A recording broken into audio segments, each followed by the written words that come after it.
Hello, everybody, and welcome back to the Botch Pit. I'm Chris, librarian of the pit, and yeah, it's been a minute. So, I realize it's been pretty much since 2021 since at least I've put out a video, and I know we've absolutely had Jura and Nick coming around, and they've absolutely been picking up the slack. While I've just been going through life, but I've been trying to really find a way to get back in. And I've had this guide actually written since autumn of 2023. I've actually had this one for a while, but I didn't know the approach I wanted to do. I didn't want to go back to the just standard title card and audio that I've been typically using and catching a lot of shit from a lot of people, understandably. Uh, Especially when you have Nick and Jura, what they're doing looking so good. But I wanted, I've been trying to really get back into it since Hunter, I guess, Hunter 5th edition. And I was trying to find a real strong foothold of where I wanted to go into it with. And I realized that you really kind of can't, without the Second Inquisition movement, we would have no change in status quo from the third edition revised to now. Uh, it changed the entire landscape of the Kindred. It ushered in a whole new edition. And I mean, if you look at all the things that we're ignoring in order to have these fifth editions, you had to kind of have some sort of catalytic event like the Second Inquisition come in and really throw everything for a loop. Uh, Not since the Week of Nightmares have really vampires known such catastrophe that the Second Inquisition wrought on them when they came on board. So that's where I'm going to start. And I'm going to go over to, like, the newer 5th edition stuff after that. From there, I have Werewolf. Obviously, I have Hunter, which I definitely will get into. Uh, I'm also aware that people have been begging for Chronicles content, and there's really not a lot of other people out there doing it anymore. So I'm gonna live up to some of my promises and make some of the guides that people have been asking for. I already brought my copy of Deviant upstairs. After Deviant, I have to decide whether I'm gonna want to go to Hunter 5th Edition, Werewolf, or maybe even one more Demon Guide. I don't want to dive back into Mage yet because of how rusty I am. So that said, I just want to come out and kind of give a little bit of a preface. I know it's a little bit longer. Uh, Also, you're gonna see me like looking down because I actually, I said I wrote this a while ago and I've got it all written down on my phone. So you're gonna see me popping up and looking down and looking forth. So with that said, welcome back to the Botch Pit. Let's spark in the dark. Introduction.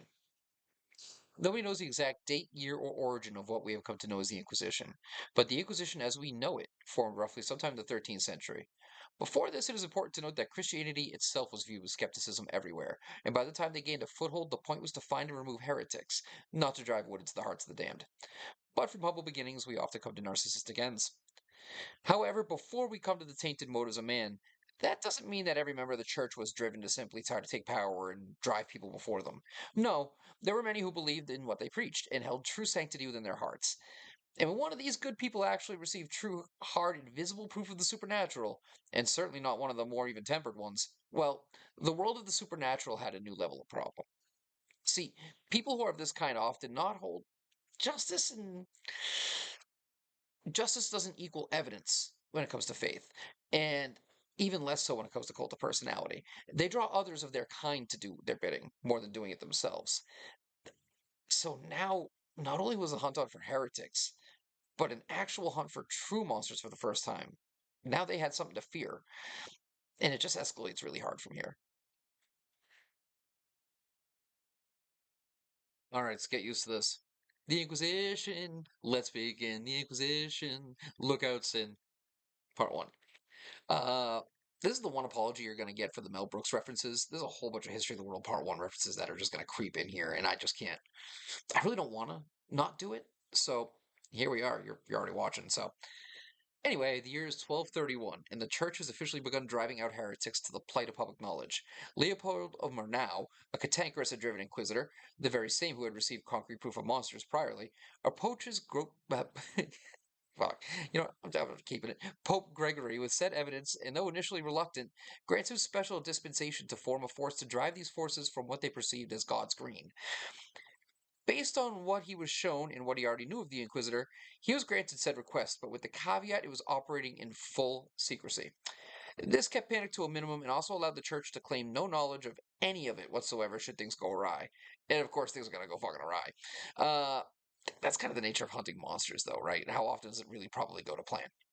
Now, I could write an entire guide based on the Inquisition alone, and I actually plan to, but this is a guide to the Second Inquisition, Events in the World of Darkness, 5th edition, and not the organization itself, so we won't go into every single detail. Long story short, the Inquisition has had its ups and downs. They drove the vampires deep into their masquerade, wolves into the woods, and sent many a mage to the pyre. Truth be told, however, as the masquerade thickened and humanity slept, the Society of Leopold was really nothing more than smoldering ash. Once a brilliant flame, now just so much smoke from old embers. It was a think Bond in Skyfall. The way they're like, "You're an old dog in war. You got no business here anymore." I mean, without that accent, I really don't know where that came from. But that's the idea. Uh, but this kind of went from the late 19th century into the 20th, at least. And with that said, we're going to take a break from the Bible thumpers and slide over to something a little different. Let's go walk through the halls of academia a moment. We have some study up to do before we get to the really good stuff. Part 2. The Halls of the Arcanum in Way of the Pilgrim. October 1885. You remember Giles from Buffy the Vampire Slayer? To be clear here, I'm talking the 90s phenom and not the early 90s, also spectacular film. But for this, I need a bookworm. Those stuffy sorts, the ones who chortle at jokes of finance and flounder while sipping on tea with an air of superiority. Those obnoxious bastards, which I probably fall into. Well, a group of these sorts who had been in miscellaneous other groups of arcane study and worship, specifically the Hermetic Order of the Rising Day, Hermetic Order of the Golden Dawn, and the bear with me here, Rosicrucian, should one need to know, decided to start the world's most nebbish book club and form the Arcanum, a group dedicated to the study and retention of the unseen and unknown. These guys were nosy, so really they wanted to know anything they felt they just weren't supposed to. They really were like, all right, cool. This is the first time we're being granted the clearance to study this shit without, the potential of being burned at the stake or hanged for witchcraft or any of that. They got full carte blanche to go and do their research. However, as anyone with any sort of knowledge in these things could predict, this also became a breeding ground for recruitment.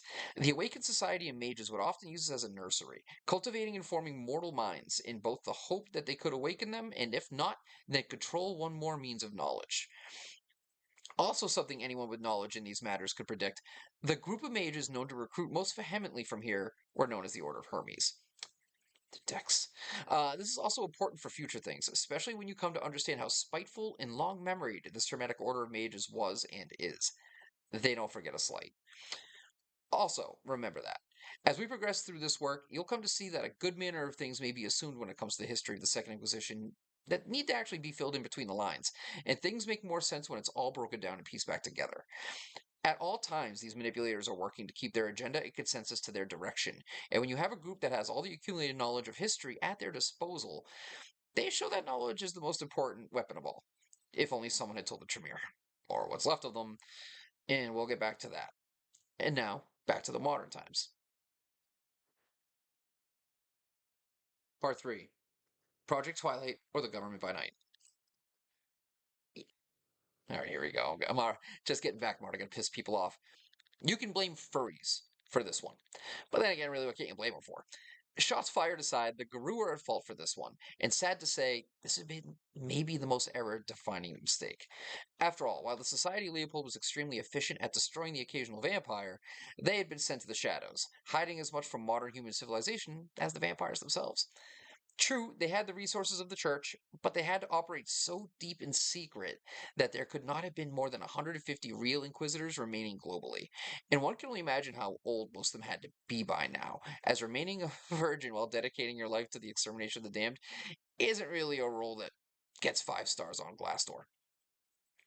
However, with the widespread destruction the Guru is capable of and their lack of being stuck to nighttime only, they can wreck shit day and night. So, to an Inquisitor, a werewolf would probably seem scary. Then again, depending on the time frame, they may not have even known that they could operate outside of full moons. They were probably riding with that still. Uh, I digress. Eventually, someone was going to power through that fog of madness the Guru create and call 911 and tell them exactly what they were seeing. There's no way that forever you're not going to see these fur tanks just wrecking shit and no one's ever going to have any sort of clue. Again, I know the delirium's a thing, but Nah, after a certain point, it gets recorded, it gets seen. Yeah, enough bullshit. You really kind of can't get away with it. And that's one thing I do appreciate with 5th edition. They were kind of like, yeah, eventually there's just too much shit. There's just too many ways to record and see people. So this didn't happen just once or twice, though, because you see, the werewolves, they have this little, I guess you could call it an anger problem. And in the 1930s, what would eventually become known as Project Twilight was starting to form.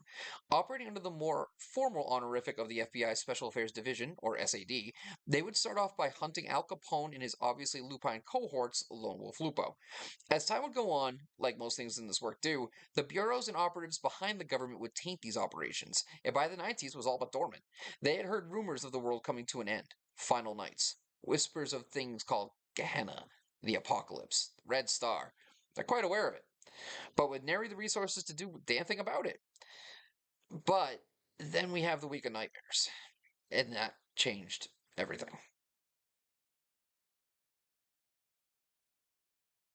See, now we're starting to get to the more interesting stuff. Part 4, A Week of Nightmares and a World of Darkness Sundered. Landing with you all here, this is not an easy topic to cover, especially at just a glance. Many, many things all went ass over heels in the World of Darkness. From a completely out of character view, this is where things deviated. In the original World of Darkness line, as they were winding it down, they were already making plans to start the new World of Darkness, which is now known as Chronicles of Darkness. Since they were ending that said publishing line, they had planted the seeds of the complete and true end of the World of Darkness and were releasing books detailing how they could do it. If we're to look back, this is where we alternate timelines or versions. Should you have played out the end of days? Well, that was that. Enjoy Chronicles until Longest Path forgets it fucking completely. However, should you be a player of the 5th edition lines, this is where we really see the status quo shift. Regardless of whether you end your story or transition over to 5th, this is the last event that canonically happens in both, as it kicked off the end of days itself. Let's see how quickly and as clearly I can break this down. An ancient vampire known as an antediluvian, meaning before the flood, if you need to get an idea as to how old this fucker is, woke up. And this wasn't good for anybody. Not only was this foretold in every single text every single supernatural entity group had as signaling the end, but this event could be the end in and of itself. The ancient vampire that awakened was Ravnos, and while any of them awakening was bad, this guy's discipline, or power that vampires have, was creating illusions and at times bringing those very illusions to life. See where we're going with this. This was top tier bad. The entire lineage of that vampire, the Ravnos clan, fell upon itself. They drove themselves to cannibalize one another, the ancient vampires seeking to thin the bloodline, but thicken the blood itself. See, the more they ate one another, the more the blood concentrated among them. It was almost like the antediluvians took their blood. Well, actually, technically, it's more the second generations that got, I think, eaten by the antediluvians. Anyways, that blood, because it became like 15th generation with the catif, so that it was so diluted and so thin, hence the time of thin blood, that part of the reason that these antediluvians woke up was to reclaim all of their scattered blood that had entered, that had kind of gone among all these mongrels or rascals and, the catif and all that crap. Uh, anyway, the more that they all turned on each other, all the Ravnos just lost their shit and started devouring them. And the less Ravnos there were, and the more they ate of one another, the more that collected the blood and got it back to where it was supposed to go, which is not good. It took the combined forces of a group of static reality mages called the Technocracy, bringing their tech against this vampire to help bring it down. But allow me to elaborate. This did not bring him down alone. No, it took 3 ancient beings called Botchistabas, kindred of the East ancients that were more demon than vampire and far older, the orbiting satellites of the Technocracy to reflect the sun directly, and some spiritual nuclear bombs all together to bring this fucker down. It was terrifying. Hence, Week of Nightmares. As the being died, it dropped thick, mucousy red and black sentient ropes of vitae, which supposedly stain the earth to the ground this day. What we know for a fact is that whether you decided as a storyteller to pursue the end or not, canonically, this all happened. None of that is ground for dispute. And since you're here, and obviously in for the long haul, the other thing that is not up to debate is that since the end of days did not happen in 5th edition, many other things have. And you could argue that maybe the end would have been better for some of them. Not a single one of these things being good for the modern supernaturals of the World of Darkness 5th edition.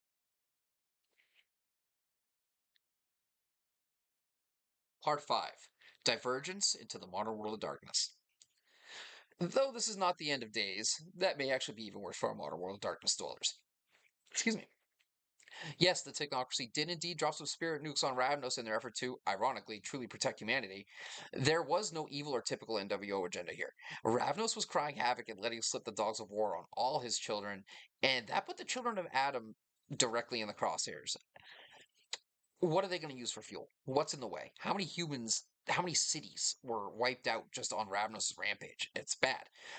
However, there are two major events that did not happen that changed the entire landscape, and that means the difference between the 5th edition books and the entire catalog of previous editions. Though it's two specific things, they're both related to the same catalyst, the spirit nukes. Should we continue the course of traditional World of Darkness, the bombs do a fair bit more. Perhaps we can narrow down the extremity of the end of days to a single split atom. In our previous timeline, we have the bombing. Though still not strong enough to kill Ravnus on its own, it was strong enough to trigger the true end of days. Stygia is rent asunder, the main city of the underworld in Wraith the Oblivion, vomiting the ghosts of Wraith the Oblivion to the surface worlds. At this point, Wraith is officially ended as a game line and triggers Hunter the Reckoning as a response. Some of a few angels were left standing at one point when God kind of dipped out and they were waking up hunters and that whole thing.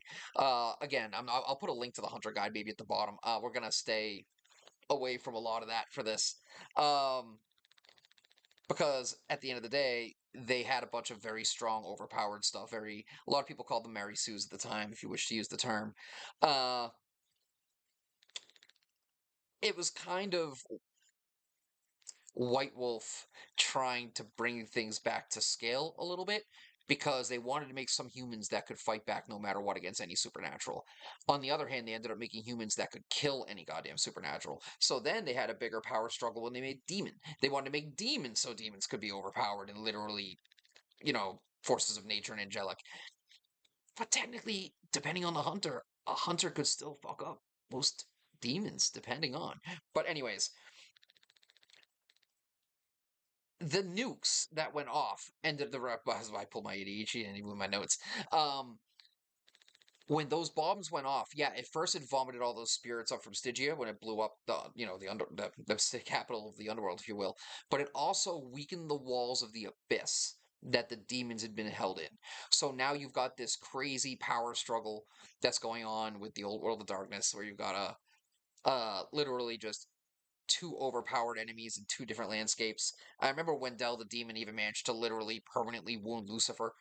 So again, like I said, they were very overpowered. But it didn't happen here because in 5th edition. There was no reckoning in the same context as our previous editions, but we still had a world changed forever. The incident in India happened, was documented, and since there was still a world left at the end of it, there were also questions. Like, what the fuck just happened? Yet the more important question was, what could we as a species do to prevent anything like this from happening again? From the creatures of the night fighting one another, these things we thought were childhood fears living only in our heads confirmed solid and true, from taking and assaulting and killing as they pleased. We could. We would. Fuck taking back the night, we're taking all of it back.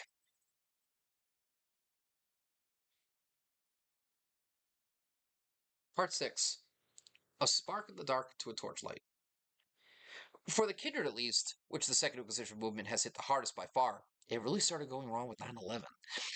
This is a sensitive subject, and not one we really need to go into here. The only takeaway from this is that security in and of itself began changing rapidly from then on. New government organizations formed, most amusingly enough, created to basically help one another communicate with each other for the first time. Acronyms began rotating, forming, and often merging with one another before birthing a whole other one. At a certain point, that stops mattering. Once more, a few key takeaways from this. We don't know exactly when Project Twilight and Strike Force Zero of Japan began collaborating, but we know they surely must have in order for some of the cybernetic tech that has made its way to the SAD. It's definitely, there's been some collaboration there. Some further elaboration on the SAD and their operations, as you'll catch many names, titles, and acronyms tossed around going forward. From a certain point onward, it will seem as if Project Twilight was purely absorbed into the SAD and used to form First Light, the coordinating party of much of the Second Inquisition movement. The SAD also forms a sibling organization called the Information Awareness Office, or IAO. It's not really important to this, but just in case anyone ends up curious about the relation. Perhaps the most offensive moment when, upon realizing how long they had been in the dark about the supernatural worn by Catholics for ages for, the assorted governments in the know humbled themselves and asked them for their ages of knowledge. and martial prowess against the dark arts. Another notable entity to this whole thing is the Brazilian Special Police Operations Battalions, or the BOES. South America has been a hotbed of kindred activity for as long as anyone has known. Their government their government was bought and paid for in blood. With the NSA/CIA jointly operating, they designated themselves Torchlight, partnered up with the Society of Leopold and other government operations around the world, and nothing for the Children of Cain, or anything outside the purview of what was considered good, rational, and moral, would ever be the same. Part 7. A Second Inquisition begins. The biggest advantage that the supernaturals had was the appearance of ignorance. Though the events of the past few years weren't forgotten, the human mind loves being lied to and to feel safe. Believing the events to be an insane storm due to global warming and some manner of virus explaining the mental ramifications of the week of madness, among other shitty reasoning, the world once more had been asleep and not believing in the supernatural overall. But, as we mentioned before, obviously who needed to know now did know. But the denizens of the night still had no clue. They thought that the sheep were still sleeping. They had been so comfortable in their masquerade and with the delusional little kind that they had also been getting sloppy, careless. See, vampires made the mistake of believing that technology was their friend.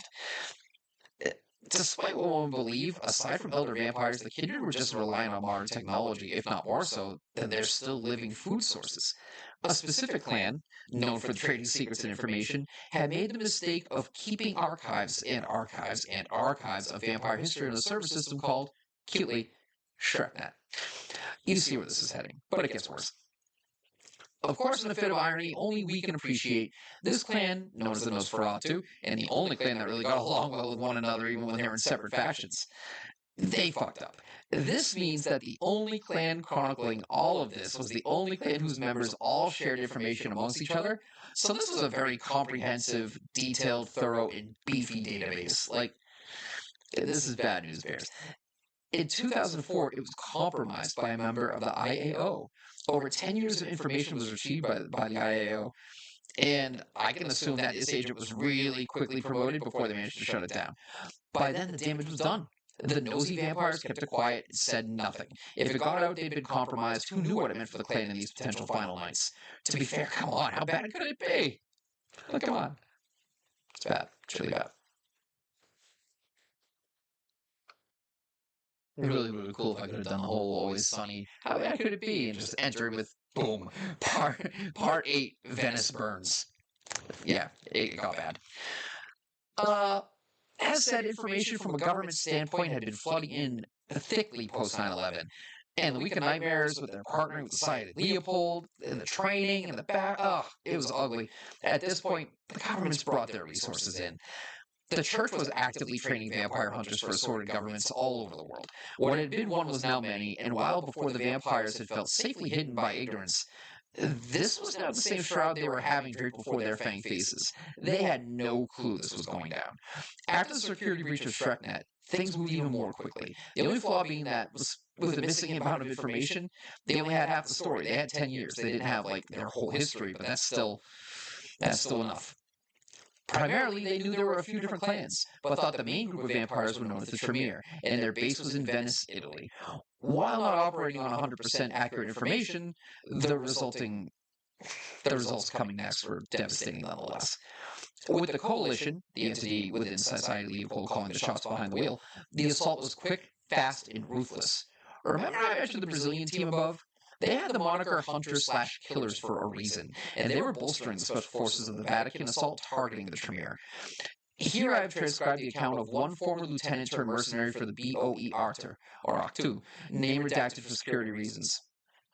This shit was insane. Of course, we've been briefed before, taking tours with the choir boys and the like, but this wasn't even right what we did to those blanks. We tossed in some UV flash first and foremost before we literally blew the roof off that bitch. We still had debris and bits of burning ash raining down on us like a pit bull's asshole. So we're dropping these fuckers trying to wake up left and right. They had some juicers watching over them, but they weren't ready for assault rifles that literal holy hell dropping in on them. Getting to the lower levels, well, I gotta leave some shit out. But there was this thing the size of a chamber. Not a room, a chamber. And it looked like the fat fuck was putting on a show in some theater or something. Massive. And what it looked like was meant to be like robes on it. It looked like curtains, but it looked like it was supposed to be robes. We pull out all the stuffs. Takes some time, but eventually it stops moving. We keep firing, stabbing, and the like anyways. Tear it apart. When the bits stop smoking, we shovel it up, throw the bits in the truck, and off it goes. We dropped the piece in on itself before we left. They blessed the ground, we all blamed the terrorists, and off we went too. The rest is history. The Tremere, once a stolen clan of vampire, and potentially the ones with the most promise and ambition, was fractured into pieces. All the higher level leaders that had been keeping everyone in servitude through secrets and blood and magic were no more. They split into 3 different houses, the remaining members throughout the globe, but one wonders who will come next. Supernatural smell blood in the water, and the Tremere have little to no friends among the kindred. The Order of Hermes, you'll remember those guys from earlier, well, the Tremere were originally of this house, and when they were mortal, nobody liked them. They were beset on every side. And these are the things that sent it down the same rabbit holes of Ravnos. However, what the kindred were about to learn, that this was far from the only problem they would see come from the Second Inquisition. The vampires were about to learn exactly how much their lack of security was about to cost them. Part 9. London Calling. As the vampires scrambled to figure out what the hell was going on, the Second Inquisition was in full swing. All over the globe, operations were being conducted in havens and hotels everywhere, agents of government and religious bodies seeking them out in secret and pushing up their expiration dates. It was just bedlam. The most notable of these, however, was the cleansing and retrieval of London by humanity as a whole. Though the attack of the Chantry in Venice had taken place in 2008, operations had started in London closer to 2006 that would bring it to the forefront of torchlight attention. Working with long-established members of the Arcanum, the mission statement was well-defined. Clear London and do it permanently. As was mentioned earlier, the Mage, the Ascension tradition of mages, had their hands well dug in, and as a group with no love for the vampires, specifically the Tremere, they could only wonder how lovely life could be without having to worry about a single damned one of them. They decided it was time to find out. It wasn't until 2013 until they beheaded Queen Anne of the Camarilla, but the end had already been signaled when Mithras, a powerful and important kindred, was felled. The writing was on the wall. More importantly, it was written in ash, and London has remained clear to these nights now.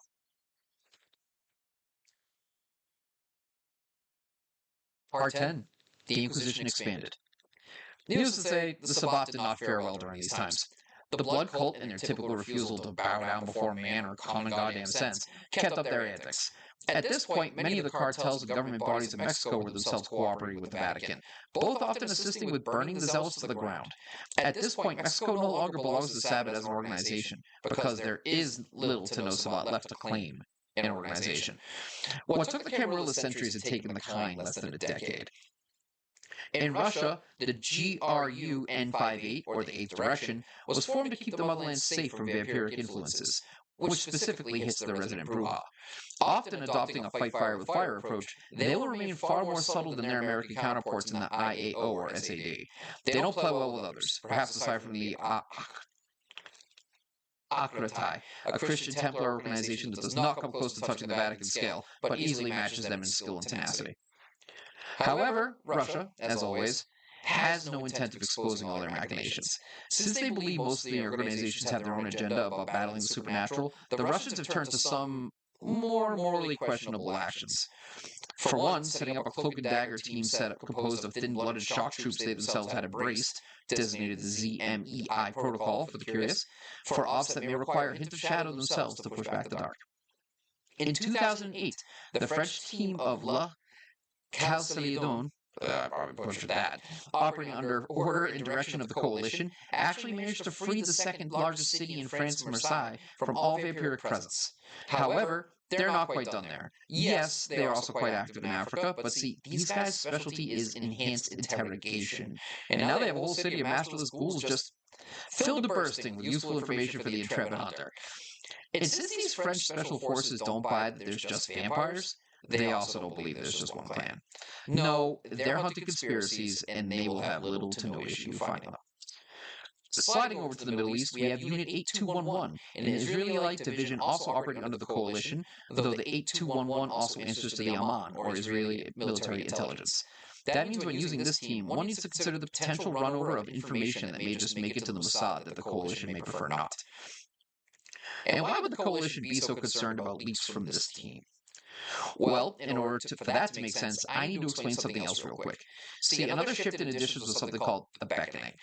Out of nowhere, all the ancient and elder vampires decided to fuck off to somewhere in the Middle East and join in some crazy Gehenna warfare or something. This is specifically the reason they went, it doesn't matter for this. What does is the 8211 and what their secret primary purpose is. Normally, operations were to be in a satellite capacity, as technically you could drop things off for them to hack or research or to get around national laws. Easy to break national law if you're not in the nation, after all. However, on these nights, they have been given additional purpose. One much more interesting than breaking some overblown factory warranty seals and red tape. Their more exciting task is tracking the elders, ancients and horrors all across the deserts and wastes, hunting them yet also maintaining their distance. They're not under orders to act, not yet, but one assumes the coalition in Torchlight would simply delight in loaning a few thousand drones and different high-end special arms to some new friends for the right reasons. You have to think, though, these creatures are drawn, not daft, and one wrong move could pull their whole organization down on its head. After all, many of these soldiers are plainly put just mortal. It takes a few things to take down even the most basic of kindred: timing, tenacity, and a shitload of luck. Get caught following something centuries old while it's in full-blown war mode, and it's fairly safe that that's that for you. Only time will tell how this particular hunt goes.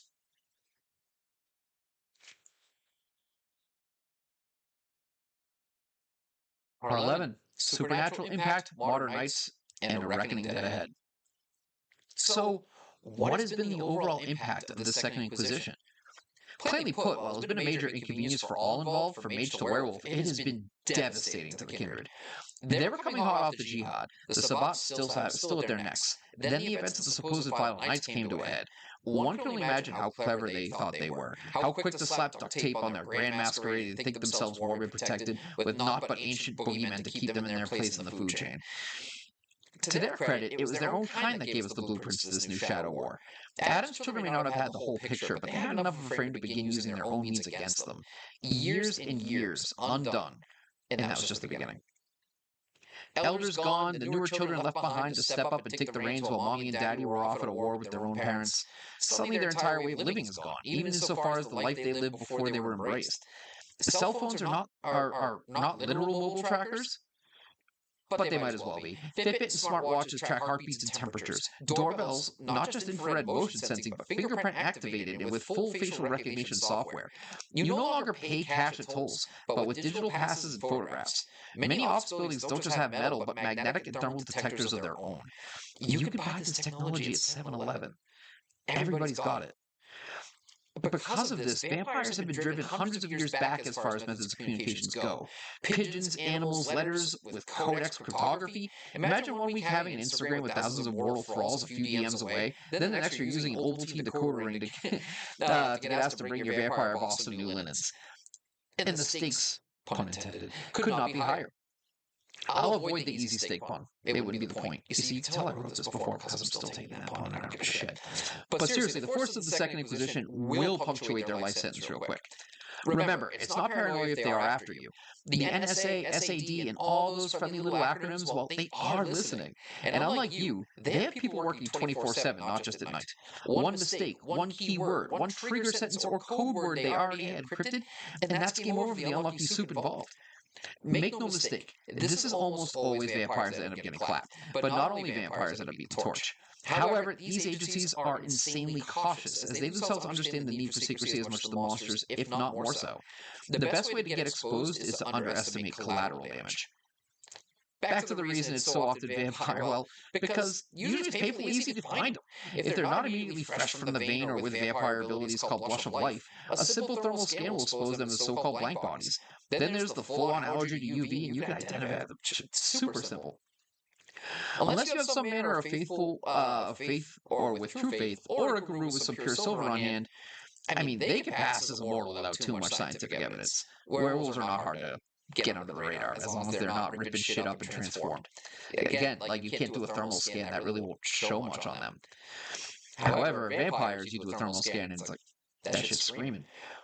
Perhaps, however, the largest impact that the Second Inquisition has had, though, is on the new hunters of Hunter the Reckoning for 5th edition. Part 12. Hunters hunted in the status quo.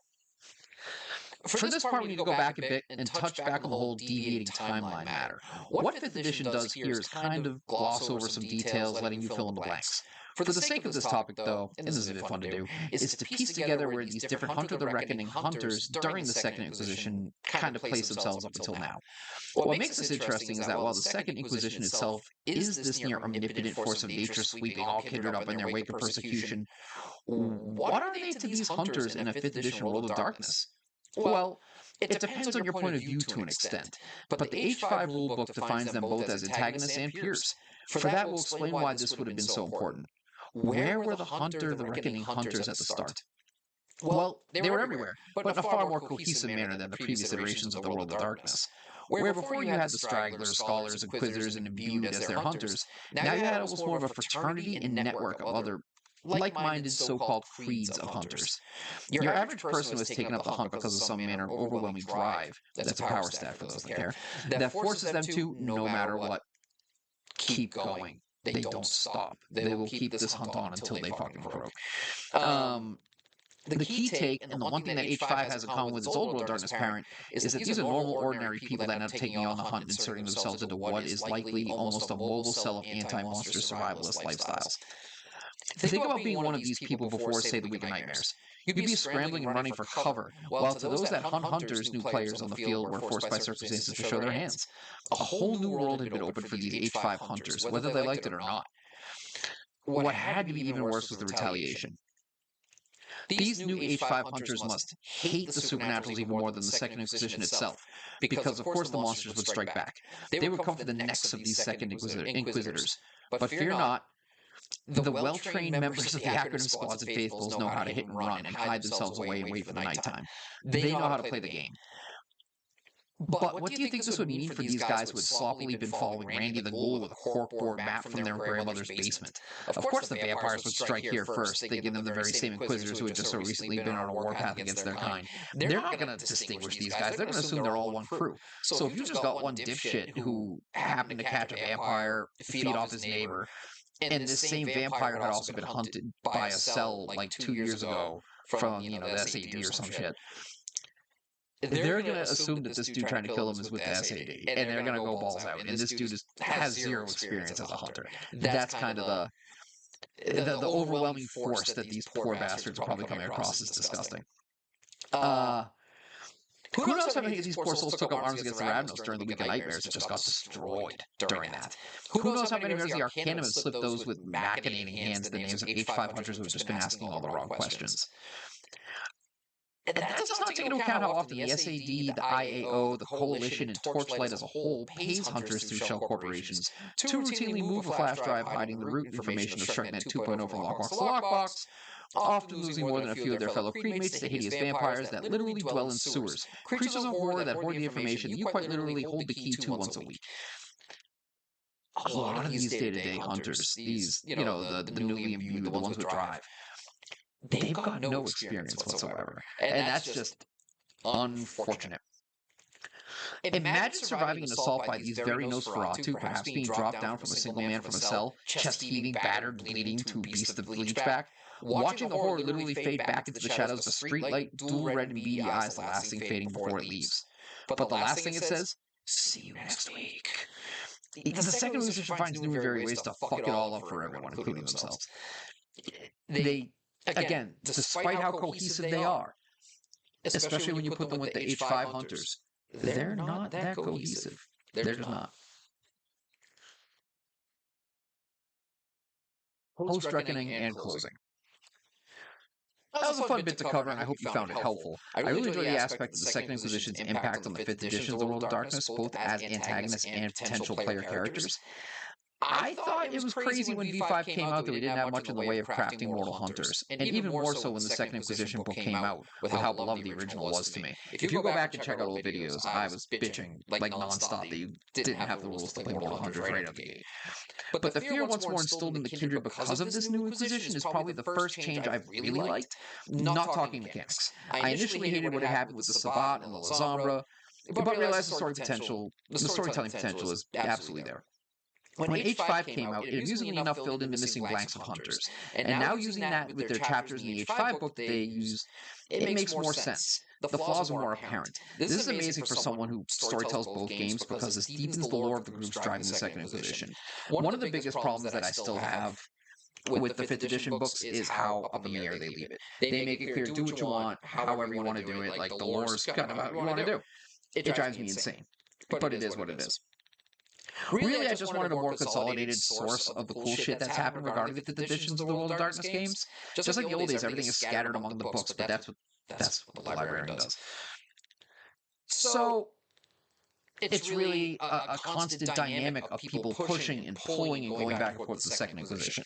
I mean, a vampire would be couldn't really blame a vampire for assuming that all the hunters were working together or they were getting attacked by these people. But in reality, the dissembleness of the Second Inquisition with all its little acronyms and all its groups and with like hunters and that kind of stuff. Only really the acronym guys are fully in contact and coordinated amongst themselves, aside from like the kind of the unionish creeds of the current hunters. They work well together. So I'll be following this up now that I've covered this and talked about this, and I was reading from my phone and whatnot. My next World of Darkness book will probably be Hunter to follow it up with. I know I did a Hunter the Reckoning first edition guide a while ago, and should the desire be there for people, and I think it is, I will make more still from that first edition because I know people are still playing it. But expect the H5 as far as the next, 5th edition guides go. And as far as the next one I'll be working for Chronicles is, God help me, I'll be making Deviant. People have been asking for it. I don't see a whole lot of it on YouTube anywhere, so I'll take that bullet. It's been a while. Thank you for hanging around. Thank you for coming back. Thank you for watching. This has been Chris, Librarian of the Pit, and talk to you soon.